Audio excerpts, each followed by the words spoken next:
2 நாளா பயங்கரமா முடியல. எந்த வேலையும் பார்க்க முடியல. நமக்கும் சரி, நம்ம பையனுக்கும் சரி. சரி ஹாஸ்பிட்டல் போகலாமே அப்படின்னுட்டு கிளம்பி ஒரு 10:15 இருக்கும். பஸ் ஸ்டாப் போய் உட்காந்துருக்கேன். மணி பாருங்க 11:45. வெயிட் பண்றதுலயே நான் வாழ்க்கை ஃபுல்லா முடிஞ்சு போயிரும் போல. ஒரு வழியா 1.5 மணி நேரம் கழிச்சு பஸ் வந்துருச்சு. கிளம்பியாச்சு. ஹாஸ்பிட்டல் வந்து இறங்கிட்டோமா. இங்க பாருங்க ஹாஸ்பிட்டல். இங்க வந்தா கும்பல் லைன் கட்டி நிக்குது. கிட்டத்தட்ட 50-60 பேத்துக்கு மேல நிக்கிறாங்க. ஒரு வழியா உள்ள போய் ஹாஸ்பிட்டலுக்குள்ள போய் ட்ரீட்மெண்ட் எல்லாம் பார்த்தாச்சு. டாக்டர் கிட்ட பார்த்துட்டு மருந்து சீட்டு எழுதி கொடுத்தாரு. அதை போய் மெடிக்கல்ல போய் மருந்து வாங்கிட்டு வந்தாச்சு.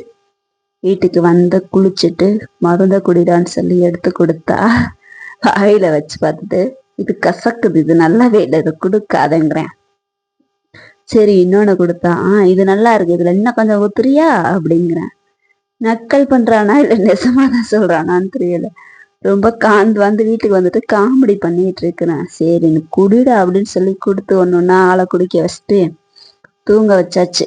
கொஞ்ச நேரத்துல தூங்க வச்சுட்டு அப்புறம் நாமளும் குளிச்சுட்டு நமக்கு வாங்கிட்டு அந்த மாத்திரை மருந்தெல்லாம் சாப்பிட்டு நாமளும் சாப்பிட்டு படுத்தாச்சு. பாய்.